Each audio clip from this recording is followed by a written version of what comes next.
নমস্কাৰ বন্ধু-বান্ধৱীসকল, হেলেনাৰ এটা নতুন এটা ভিডিঅ'ত আপোনালোকক স্বাগতম জনালোঁ।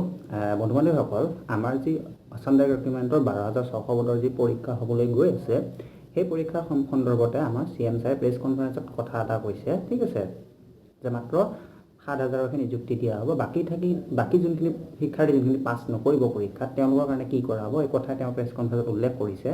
ঠিক আছে বন্ধুসকল, মই ভিডিঅ' ক্লিপটো আপোনালোকক দেখুৱাই দি আছোঁ। তাৰ আগতে যদি বন্ধুসকল আপোনালোকে যদি আমাৰ চেনেলটোত প্ৰথমবাৰ ভিজিট কৰিছে তেনেহ'লে চেনেলটো ছাবস্ক্ৰাইব কৰি ৰাখিব আৰু লগতে লাইক কৰি দিব আৰু এনেধৰণৰ ইনফৰ্মেটিভ ভিডিঅ'সমূহ পাই থাকিবৰ কাৰণে লগৰ বন্ধু-বান্ধৱীসকলৰ লগতো আমাৰ চেনেলটো শ্বেয়াৰ কৰি দিব।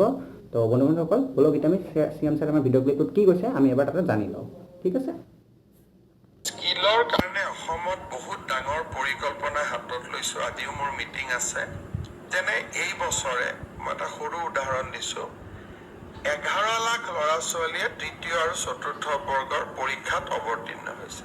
চাকৰি পাব 7,000। বাকী ল'ৰা ছোৱালীখিনিক আমি কি কৰিম? স্কিল এডুকেশ্যন, স্কিল ট্ৰেইনিং আৰু বিভিন্ন জাগাত বিভিন্ন ভাৰতবৰ্ষৰ কোম্পানী আদিত আমি তেওঁলোকক কেনেকৈ নিয়োগ কৰিব পাৰোঁ।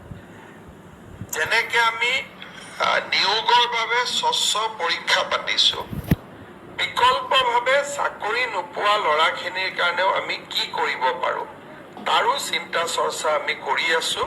আৰু মই ভাবোঁ যে ইয়াৰ বিকল্প হ'ল স্কিল এডুকেশ্যন। আৰু কোনোবা এটা দিন আপোনালোকৰ লগত মই আমাৰ মন্ত্ৰী জয়ন্ত মল্ল বৰুৱা বা মই নিজেও কথা পাতিম যে স্কিলৰ ক্ষেত্ৰত আমি কেনেকুৱা ধৰণৰ ব্যৱস্থা লৈছোঁ। শিক্ষা বিভাগে কলেজতে স্কিল এডুকেশ্যনক মেইন ষ্ট্ৰীমিং কৰাৰ বাবে বহুতখিনি কাম হাতত লৈছে। তাৰ বিষয়েও আমি আলোচনা কৰি আছোঁ, যাতে কলেজত পঢ়ি থাকোঁতেই আমি বিশেষ স্কিল এটা আহৰণ কৰিব পাৰোঁ। কাৰণ সকলোতো ACS নহয়, সকলো APS নহয়, সকলো শিক্ষক নহয়, শিক্ষয়িত্ৰী নহয়, লিমিটেড। আশা কৰোঁ বন্ধুসকল আপোনালোকে ভিডিঅ'টো চাই ভাল পাইছে বা লগতে CM ছাৰে কি কৈছে কথাখিনি আপোনালোকে বুজি পাইছে। ঠিক আছে বন্ধুসকল, আৰু যদি এনেকুৱা ধৰণৰ কিবা নতুন আপডেট আহি থাকে মই আপোনালোকক জনাবলৈ নিশ্চয় চেষ্টা কৰিম। যদি CM ছাৰৰ নতুন কিবা আপডেট আহে মই আপোনালোকক নিশ্চয় জনাই দিম। তাৰ লগতে বন্ধুসকল যোৱাৰ আগে আপোনালোকে চেনেলটো নিশ্চয় ছাবস্ক্ৰাইব কৰি থৈ যাব এনেকুৱা ধৰণৰ ইনফৰ্মেটিভ ভিডিঅ'সমূহ পাই থাকিবলৈ কাৰণে।